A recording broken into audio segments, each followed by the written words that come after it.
오늘 말씀이 이제 노아 시대에 홍수를 내리게 된 상황들을 설명하고 있는 내용입니다.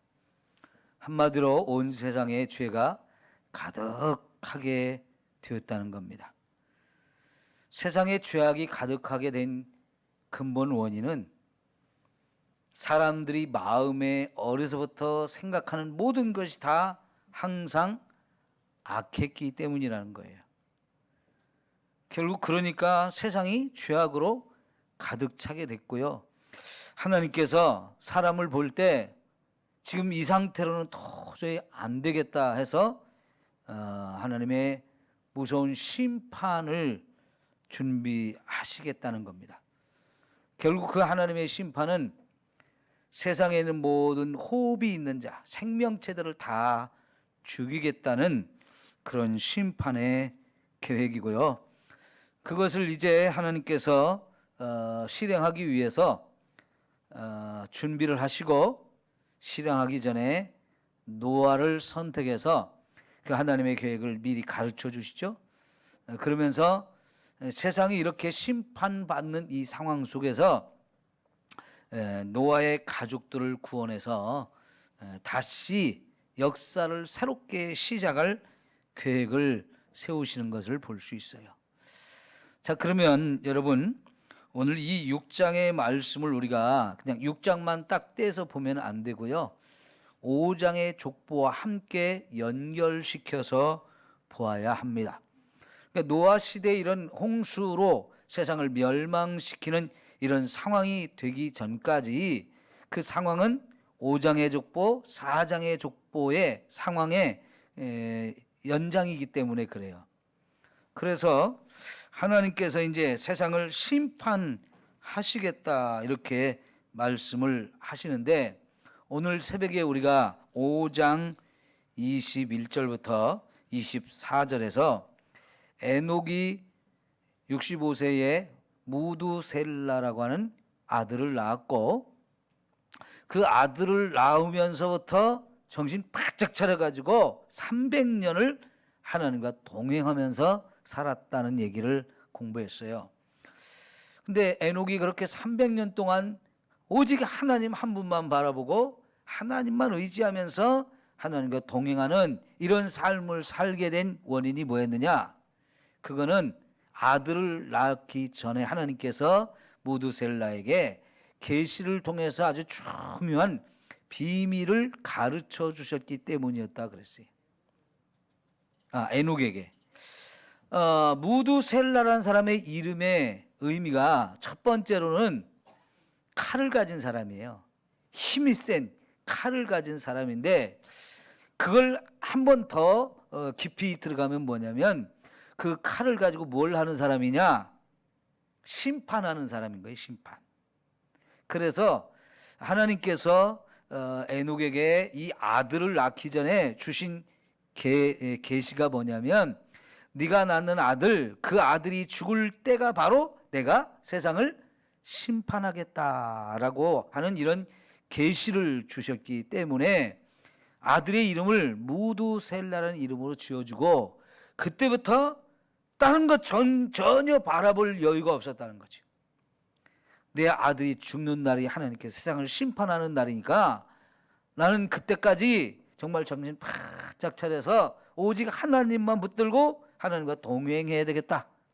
이런 삶을 살았기 때문에 300년을 그렇게 살 수 있었다는 얘기죠. 여러분, 오늘 아침에도 말씀드린 것처럼 지금 이 시대에 많은 예수 믿는 사람들의 최고의 관심사가 뭐냐면 어떻게 하면 내가 하나님과 동행하는 삶을 사느냐 하는 거예요. 우리 교회 성도님들은 그런 생각이 별로 없는 것 같아서 제가 안타깝고 사실은 그런 거를 지금 많이 가르쳐 드리고 싶은데 제가 와가지고 그런 부분을 많이 강조를 못했어요. 우리가 이 코로나 이 바이러스 오기 전에 제가 우리 성도님들을 그런 하나님과 동행하는 삶을 가르쳐 드리려고 성경 공부할 것을 준비를 다 해놨는데 이게 코로나 바이러스가 터지면서 여러분과 함께 할 수 없는 상황이 돼가지고 그걸 못하고 있는데, 여러분 지금 신앙생활 조금이라도 열심히 하는 사람들, 그리고 특별히 젊은 사람들은 큐티라는 걸 굉장히 중요하게 생각하고 합니다. 그게 뭐냐면 하나님과 동행하는 삶이에요. 하루를 시작하기 전부터 제일 첫 시간에 하나님을 만나고 하나님 말씀을 열어서 말씀을 공부하면서, 하나님 오늘 내가 하루를 살아가는데 필요한 말씀을 주세요. 그리고 그 말씀대로 내가 살겠습니다. 그러면서 말씀을 열어서 하나님의 음성을 듣고, 그리고는 그대로 하루 종일 순종하며 살려고 노력하는 걸 매일매일 그렇게 연습하고 실제로 그렇게 사는 생활, 이게 여러분 하나님과 동행하는 삶이에요. 이 시대에 정말 많은 예수 믿는 사람들이 그걸 정말 중요하게 여기고, 어떻게 하면 내가 끊임없이 하나님과 동행하며 살까 굉장히 노력들을 해요. 근데 여러분 실제로 그게 마음은 간절한데 자꾸만 그걸 실패하는 사람들이 많아요. 굳건한 마음을 가지고 또 내가 매일 동행해야 되겠다, 그 마음을 가지고 시작은 잘하는데 오래 가지 못하고 금방 포기해버리고 그걸 못하는 경우가 많아요. 특별히요, 새해가 되면 그걸 결정하는 사람 많아요. 야, 올해는 작년에 못했던 거 올해는 꼭 1년 내내 이 하나님과 동행하는 삶을 좀 살아야 되겠다 다짐하고 또 다짐하고 그렇게 새해 시작을 하는 사람이 많아요. 그런데 막상 해보면 그게 쉽지 않기 때문에 매일매일 꾸준히 한다는 게 잘 안 돼요. 그래서 하다가 어느 정도 또 포기하는 사람들이 꽤 많이 나오거든요. 그런데 어떻게 이 무드셀라는, 에녹은 300년 동안을 그렇게 하나님과 동행하는 삶을 살았는지, 그리고 얼마나 그걸 신실하게 했는지 하나님께서, 야, 너 정말 대단하다, 너 그 정도면 내가 큰 상을 줄게 하고 이 에녹이 죽지 않고 그냥 365세 하늘로 데려가셨다 그랬어요. 여러분 죽지 않고 하늘로 올라간 사람이 성경에 딱 두 사람 나오거든요. 에녹하고 엘리야, 두 사람 나오잖아요. 이게 흔한 일이 아니에요. 근데 에녹이 하나님과 정말 동행하는 삶을 열심히 살다 보니까 하나님이 그렇게 놀라운 축복을 주셨는데, 여러분 새해가 되면 여러분도 한 번씩 결단하고 시작해 보십시오. 내가 매일매일 하나님과 동행하는 삶을 살아야 되겠다. 그리고 한번 꾸준히 실천하시면 여러분 삶에도 정말 많은 변화와 축복과 은혜가 주어질 줄 믿습니다. 자, 그러면 여러분 에녹이 무드셀라를 낳았는데 말 그대로 이 아들이 죽는 날이 하나님이 세상을 심판하는 날이라고 하면 이거는 진짜 깜짝 놀랄 일이에요. 심각한 일이에요. 왜냐하면 세상을 심판하는 게 그냥 하는 게 아니에요. 이제 노아 시대에 하늘에서 비가 막 어마어마하게 40일 동안 막 쏟아져 가지고 온 세상이 다 물로 덮여 가지고 다 죽었잖아요. 하나님이 다 죽이는 거예요. 그렇기 때문에 이거는 보통 일이 아니란 말이죠.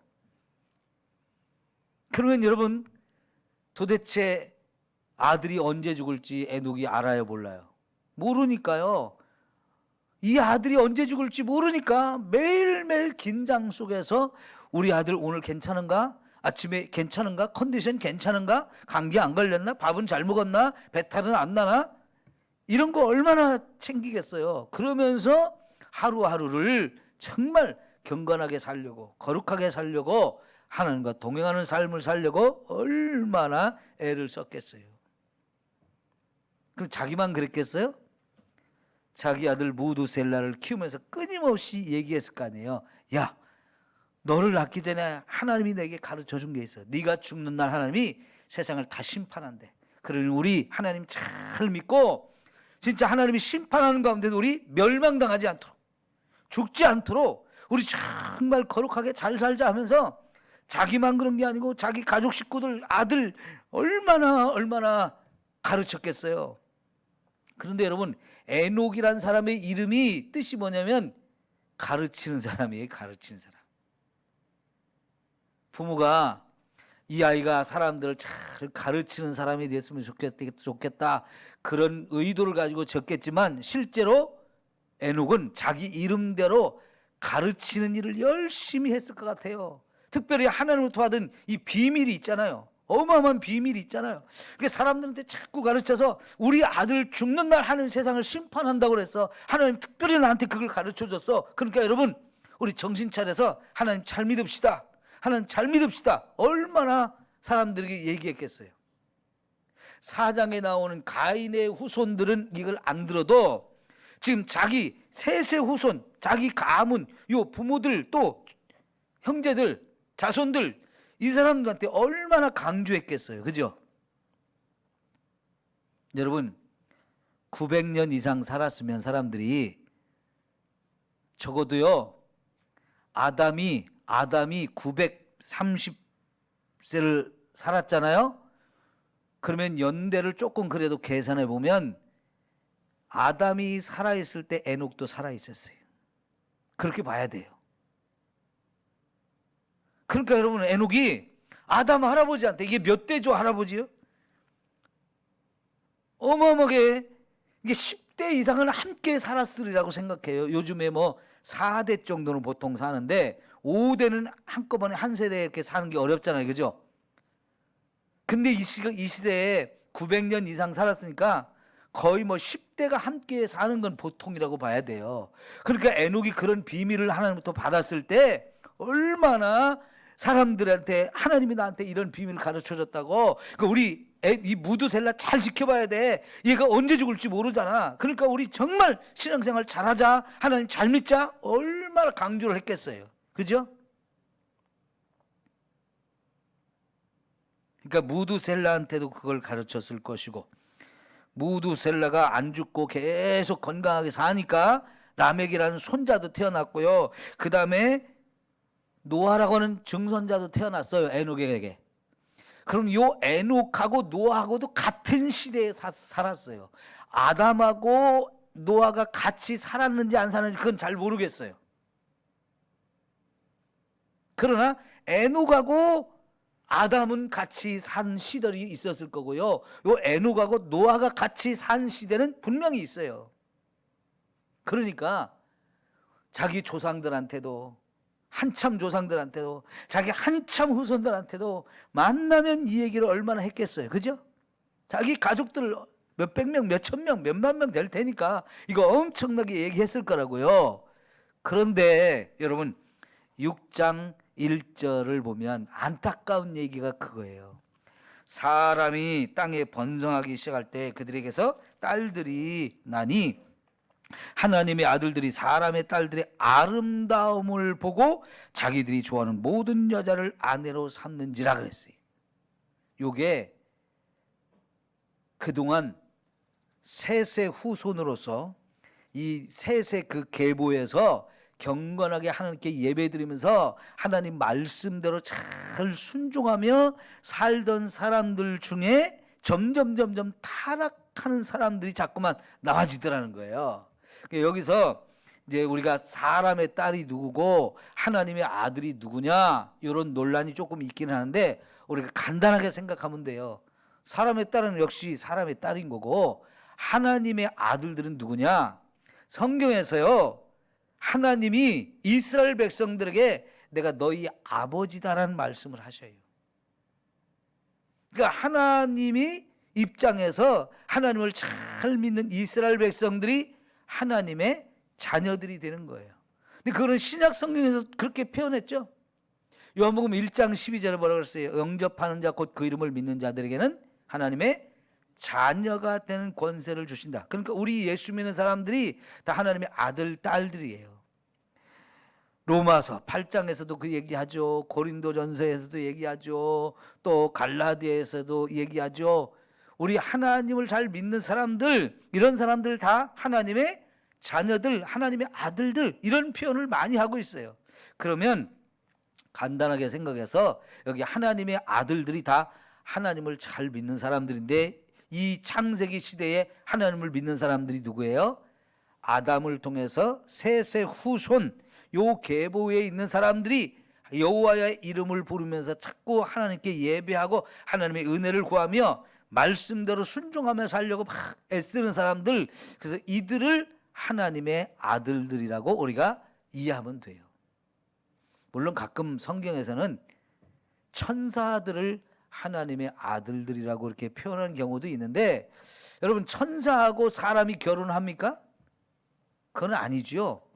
예수님의 말씀 중에 천사들은 시집도 안 가고 장가도 안 가는 존재들이라고 그렇게 했어요. 그런 여기서 하나님의 아들들이 천사라고 해석하면 그거는 전혀 안 맞는 얘기고요. 사람의 딸들은 가인의 후손 속에 속한 사람들, 하나님의 아들들은 셋의 후손에 속한 사람들, 이렇게 이해를 하시면 돼요. 간단하죠? 자, 그런데 그 사람의 딸들, 가인의 후손들에게서 난 딸들이 너무너무 미인인 거예요. 외모가 너무 아름다운 거예요.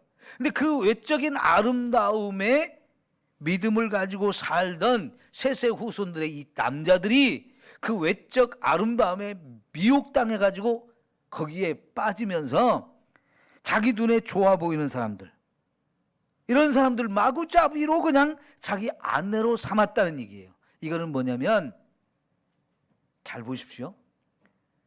이게 이제 일부 일처제가 다 깨지는 거예요. 그냥 하나님의 아들들이 제 눈에 좋아 보이는 여자가 있으면 너도 내 아내 해, 너도 내 아내 해 하면서 마구잡이로 그냥 다 자기 아내로 삼는 일들이 벌어졌다는 얘기예요. 이거는 누가 하던 일이에요?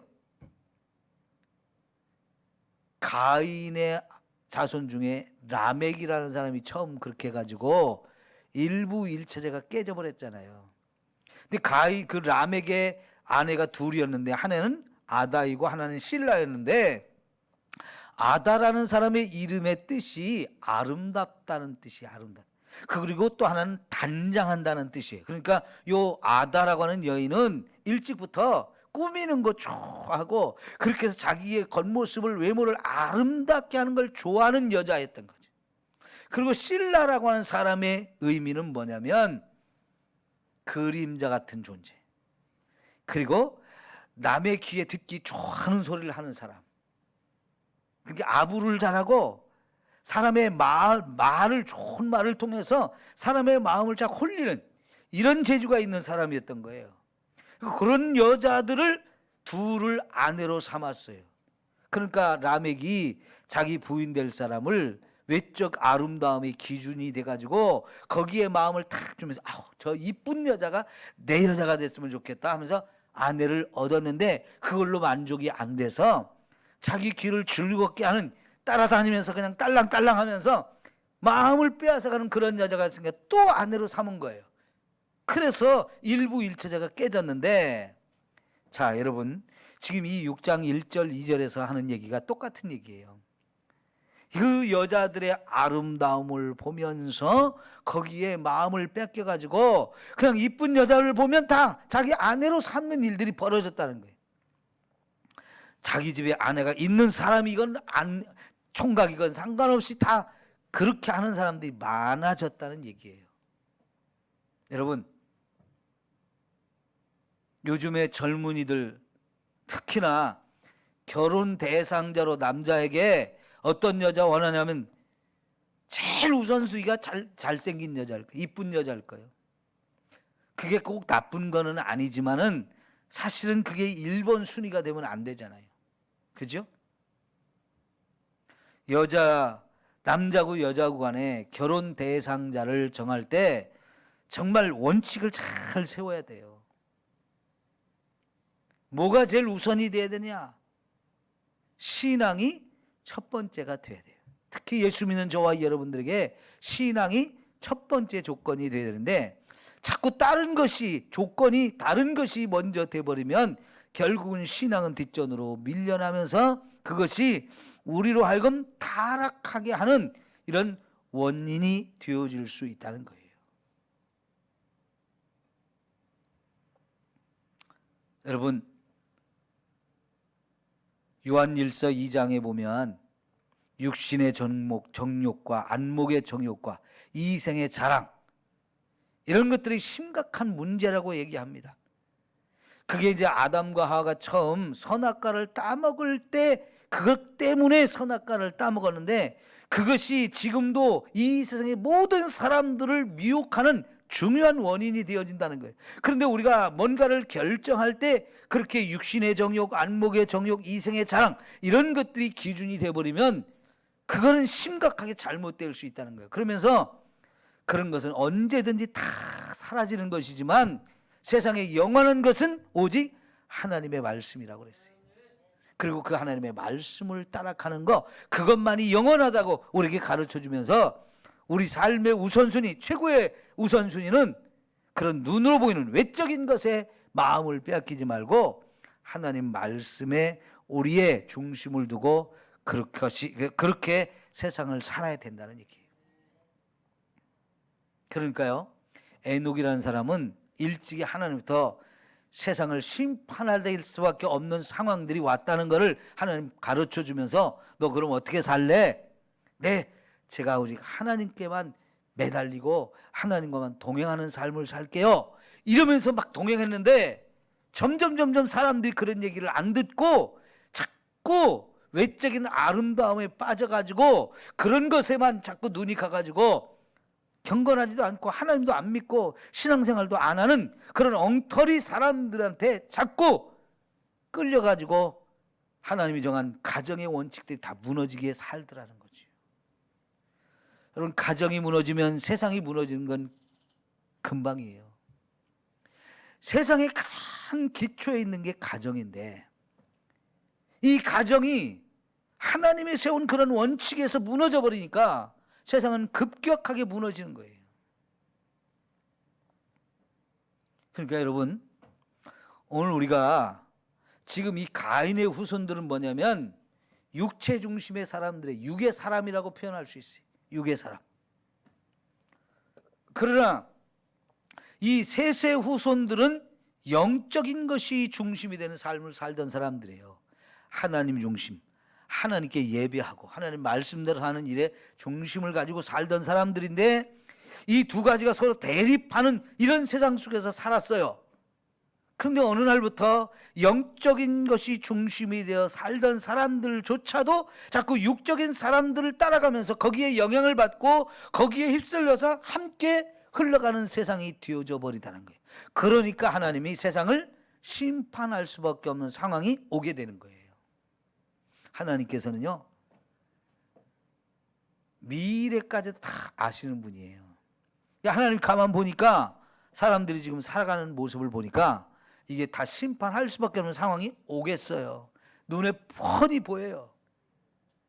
그러니까 에녹에게 이런 이야기를 가르쳐 주면서 에녹을 통해서 세상 사람들에게 막 깨우치고 경각심을 주고 바르게 신앙생활을 하려고 얼마나 그렇게 하나님이 원하셨겠어요. 에녹이 그렇게 하는데도 불구하고 그런 하나님 말씀을 안 듣잖아요.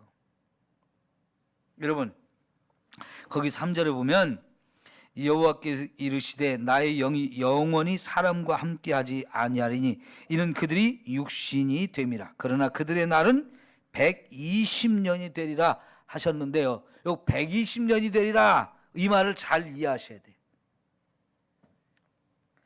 그들의 수명을 120년으로 줄인다는 얘기가 아니에요. 그거는요, 홍수가 끝나고 난 다음에 살아남은 노아와의 가족들에게 그리고 그 후손들에게 수명을 줄여서 이제 120년까지만 살게 해주겠다고 말씀하신 것이고, 여기서 120년이라고 말한 것은 뭐냐면 홍수로 세상을 심판할 날을 120년 후에 하겠다는 뜻이에요. 그러면 여러분, 왜 지금 당장 심판해도 될 일을 120년 후에 한다라고 이렇게 지금 당장 하지 않고 뒤로 미뤘을까요? 이거는요, 하나님께서 세상 사람들에게 한 명이라도 더 회개할 기회를 주어서 그들이 한 명이라도 더 구원받기를 원하시기 때문에 그래요. 그거는 베드로후서 3장에도 하나님이 그렇게 말씀하셨어요. 하나님은 언제든지 지금이라도 당장 세상을 심판해서 다 죽이고 그렇게 죽일 수 있는 상황이었어요. 그런데도 불구하고 예수님이 재림하시는 그날도 자꾸만 하나님이 뒤로 미루니까 세상 사람들이 그 하나님 뒤로 미루는 그 원인을 깨닫지 못하고, 야, 세상 심판 없어, 하나님 심판하긴 뭘 심판해, 이렇게 멀쩡한데 하면서 하나님의 심판을 자꾸 사람들이 무시해버리는데, 그럼에도 불구하고 하나님은 자꾸 심판의 날을 뒤로 미루고 계시다. 왜? 한 명이라도 더 회개해서 구원받게 하려고. 지금도 마찬가지예요. 분명히 하나님이 에녹에게 그 말씀 하실 때 이미 세상은 심판받아 멸망받아 마땅했어요. 그럼에도 불구하고 120년 후에 하겠다라고 하나님이 지금 뒤로 밀어놓으셨어요. 집행유예죠. 요새 어떤 뉴스가 있었느냐면, 남양유업 창업주의 손녀딸 황하나라는 이 아가씨가 마약을 하다 잡혀 들어갔어요. 사실 전에도 그렇게 했다가 경찰이 조사해가지고 이거 감옥 가야 되는데 집행유예를 시켜줬어요. 근데 그 집행유예가 아직 안 끝났는데 또 마약을 손대가지고 너는 더 이상 봐주면 안 되겠다고 이번엔 진짜 잡아 들어갔어요. 그런 거예요. 하나님 지금 당장 멸망해도 할 말이 없는데, 그래도 하나님은 이 세상 속에서 다 하나님 말씀 안 듣고 죄를 짓는 사람들이지만 한 명으로 더 구원하기를 원해서 하나님이 심판을 뒤로 미룬 거예요. 그리고 에녹 때부터 계속해서 하나님은 세상에 이런 구원의 역사를 이루려고 얼마나 애를 쓰셨는데요. 사실 노아에게 이 심판에 대한 이야기를 가르치면서도 그때도 100년 후에 있을 것을 말씀하셨어요. 100년 후에. 그 노아가 100년 동안 방주를 졌다고 그러는데, 그 방주쯤에서 얼마나 주변 사람들한테 이 이야기를 많이 했겠어요, 심판 얘기를. 그런데 마태복음 24장에 보면 예수님이 그렇게 노아가 외쳤어도 그 시대 사람들이 하나도 귀 기울여 듣지 않았다는 거예요. 안타깝게도 비웃고 멀쩡한 하늘에 무슨 비가 오냐고 하면서, 아유 그딴 소리 하지 마, 나 바빠, 나 장가도 가야 되고 시집도 가야 되고 장사도 해야 되고 돈도 벌어야 되고 땅도 샀고, 뭐 사람들이 다들 자기 일이 바쁘다는 거예요.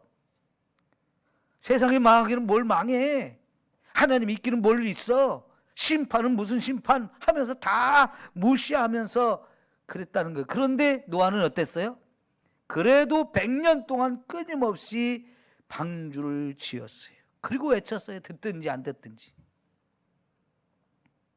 그래도 세상은 계속해서 죄악이 깊어 가더라는 거예요.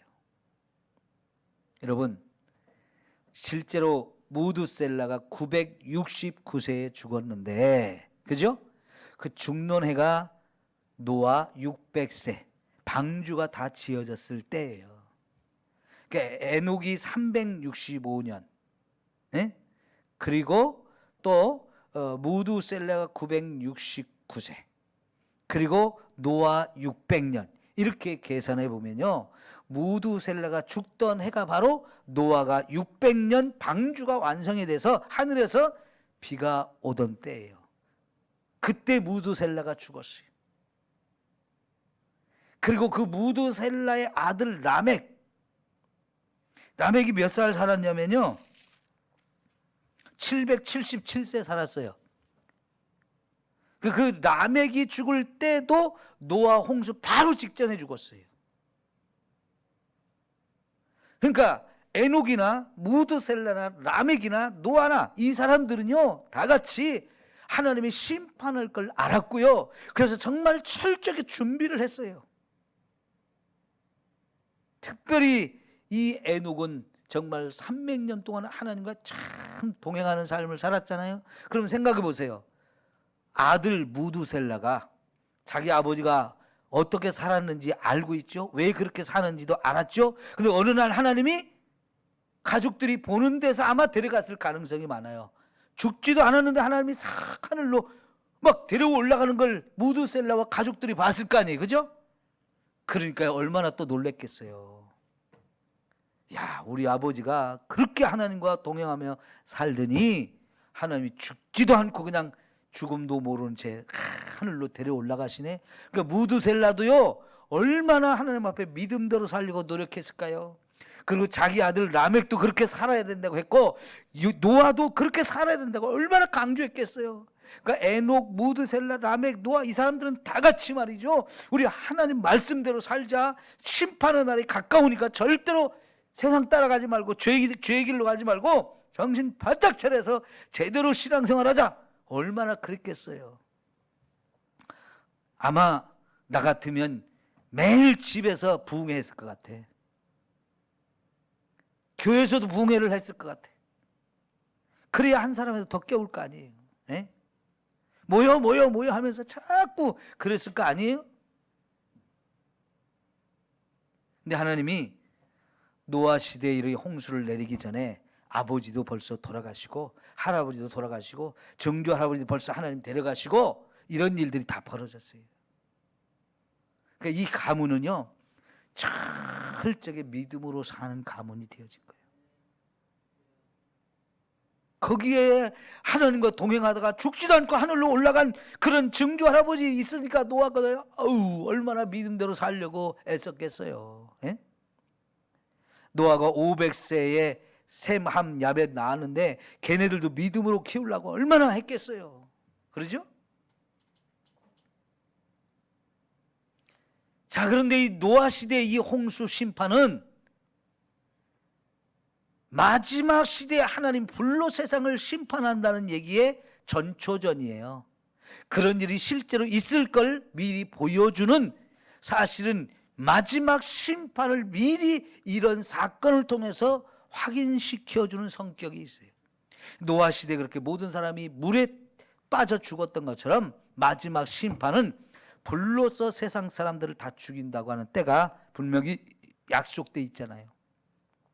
예수님도 그 얘기를 하셨고 요한계시록에 그것이 아주 자세하게 설명이 되어 있잖아요.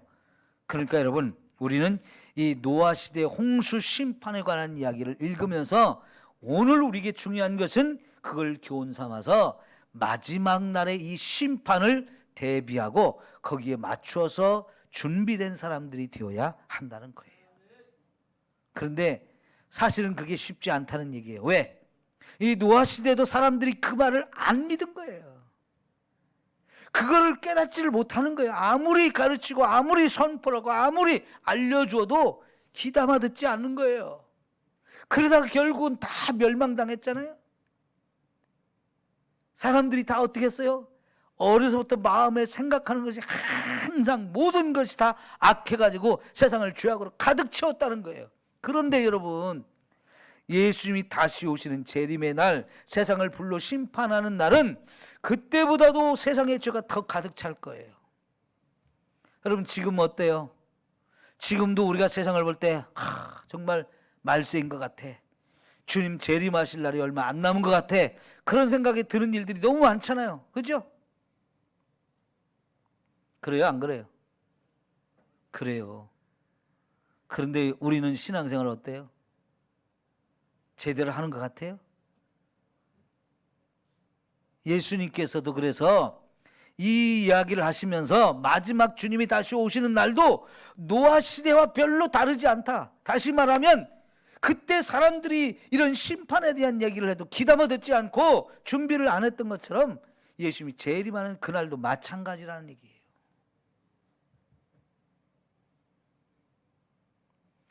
오늘 눈이 많이 와서 차 운행도 못하고 연로하신 우리 어르신들이 미끄러 넘어질까 봐 주저가 돼서 또 오지도 못하고 전염병 때문에도 못 오고, 오늘 같은 날 예수님 오면 어떨까? 큰일 나죠. 그러니까 오늘 같은 날 집에서라도 예배 드리려고 애를 써야 돼요. 그죠? 정말 이런 상황 속에서도 할 수만 있으면 내가 교회 가야지, 교회 가야지 하면서 애를 써야 돼요. 며칠 전에 어느 교회 얘기를 들으니까 그 교회 연세 드신 권사님 한 분은 그 양반도 연세 드셔서 허리가 안 좋은데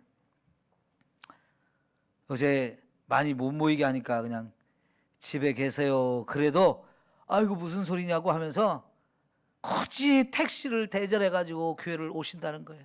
나 예배 드려야 된다고. 예?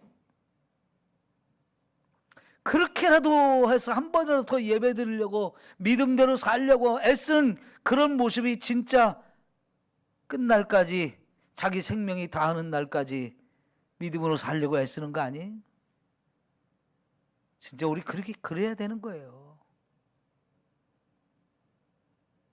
아무도 무드셀러가 언제 죽을지 모르는 것처럼 예수님이 오시는 날을 안 가르쳐 줬어요. 우리에게. 왜요? 정신 차리라고. 정신 차리라고.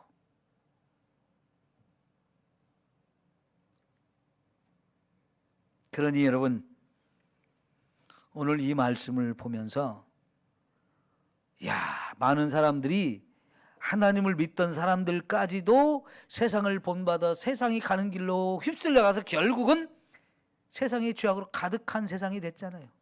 하나님을 잘 믿던 사람들조차도 다 타락해가지고 세상의 죄악을 쌓는 그런 일에 같이 동참하잖아요.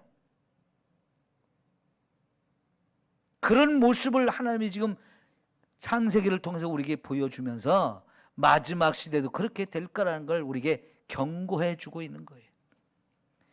여러분, 지금 우리가 세상을 볼 때 예수 믿는 사람들이 영향이 더 커서 안 믿는 사람들이 나 예수 믿는 사람처럼 살아야 돼, 그러면서 교회로 옵니까? 아니면 하나님을 안 믿는 사람들의 영향이 더 커가지고 예수 믿는 사람들이 예수 믿는 거 별거 아니야, 나 예수 안 믿는 사람들이 훨씬 더 멋있어, 그러면서 따라갑니까?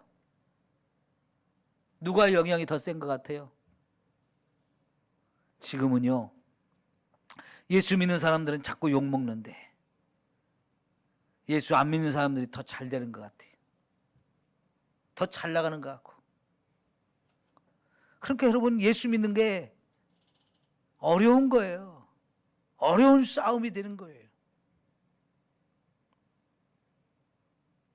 정말 예수 안 믿는 사람들이 예수 믿는 사람들 부러워가지고 나도 저렇게 살았으면 좋겠어, 저게 진짜야 하면서 이렇게 달려와야 되는데, 예수 믿는 사람 스스로가 내가 지금 예수 믿는 게 잘하는 거야 못하는 거야 스스로 자부심도 없고 자랑스러워하지도 못하고 스스로 흔들리고 있어. 스스로 헷갈려.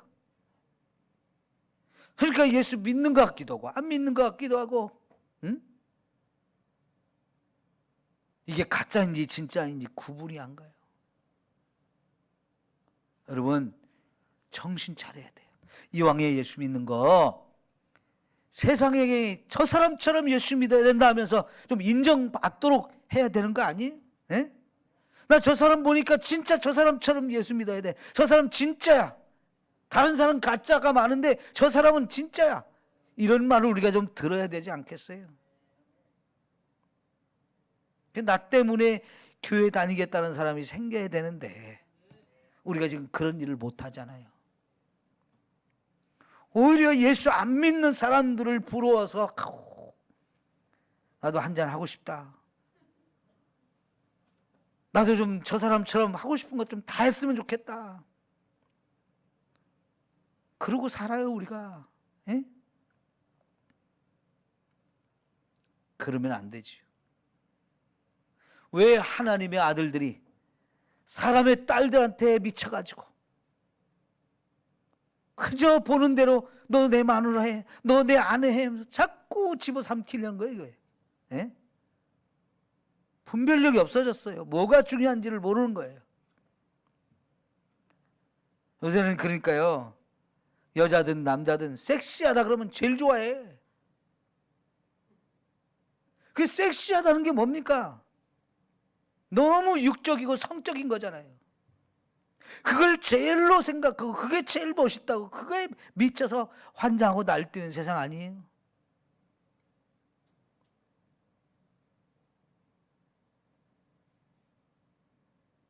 세상이 점점 우리 예수 믿는 사람이 거룩하게 경건하게 사는 것을 그냥 두지를 않아요. 자꾸 미혹합니다. 어떻게든지 우리를 넘어뜨리려고 해요.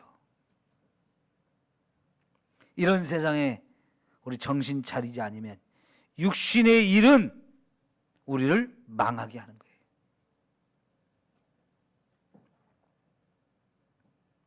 로마서 8장을 한번 찾아볼까요?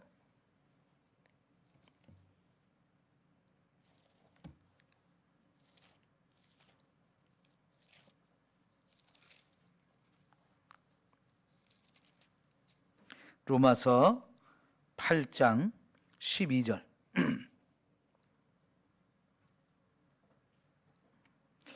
다 같이 한번 읽을게요. 시작. 그러므로 형제들아, 우리가 빚진 자로 돼 육신에게 져서 육신대로 살 것이 아니니라. 너희가 육신대로 살면 반드시 죽을 것이로되 영으로서 몸의 행실을 죽이면 살리니. 무릇 하나님의 영으로 인도함을 받는 사람은 곧 하나님의 아들이라 그랬어요. 자, 보세요. 육신이 원하는 게 있어요. 그런데 내가 그 육신이 원하는 것에 자꾸 마음을 뺏겨서 굴복하잖아요. 네 마음대로 하자, 네가 원하는 대로 하자. 그렇게 해서 육신대로 살면 우리가 반드시 죽는다고 그러잖아요. 우리는 어떻게 되느냐? 영으로서 몸의 행실을 죽이면서 살아야 된대요. 그런 사람들은 하나님의 영으로 인도함 받는 사람이고, 그 사람이 진짜 하나님의 아들들이라는 거예요. 그러죠? 여러분, 우리 속에도 여전히 내 육체가 원하는 것과 성령이 원하는 것이 싸우고 있다 그랬어요. 내 안에서 끊임없이 영적 전쟁이 벌어지고 있어요. 육체가 원하는 대로 갈 거냐, 성령이 이끄는 대로 갈 거냐, 다 이 싸움이 우리겠는데, 이 싸움에서 육체가 원하는 쪽을 선택하면 그건 죽음의 길이라는 거예요. 그러나 우리가 아무리 육체가 우리를 유혹해도 하나님의 영을 받아서 나의 영혼이 하나님의 영의 인도함을 따라 그걸 죽여버리면 내가 산다는 거예요. 그게 생명의 길이고 영원한 길이고, 그게 하나님 아들로 인정받는 길이래요. 우리 어떻게 살아야 될지 분명하죠? 하나님 자녀로서 육의 행실을 죽이면서, 아무리 육체가 원하고 세상이 우리를 유혹한다 할지라도 나는 영적으로 성령의 인도하심을 따라 살 겁니다, 이러면서 살아야 우리가 승리할 수 있어요.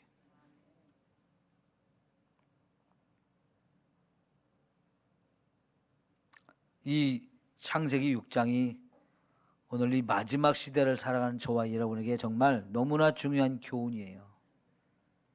우리 앞에도 분명히 물 심판보다 더 무서운 불의 심판이 예비되어 있어요. 그 불 심판을 당하지 않고 거기서 살아서 천국으로 들어가서 영원히 살려면 그때까지 믿음을 잘 지켜야 돼. 경건하게 살던 자녀들이 이렇게 다 미혹돼서 세상으로 흘러가니까 그들도 다 멸망당하는 거예요. 우리도 그럴 가능성이 너무나 많은 사람들이에요. 끝까지 자신을 지킬 수 있어야 돼. 믿음을 지키고 에녹처럼 하나님과 동행해야만 그 길로 끝까지 갈 수 있게 되어질 줄 믿습니다. 기도합시다. 하나님,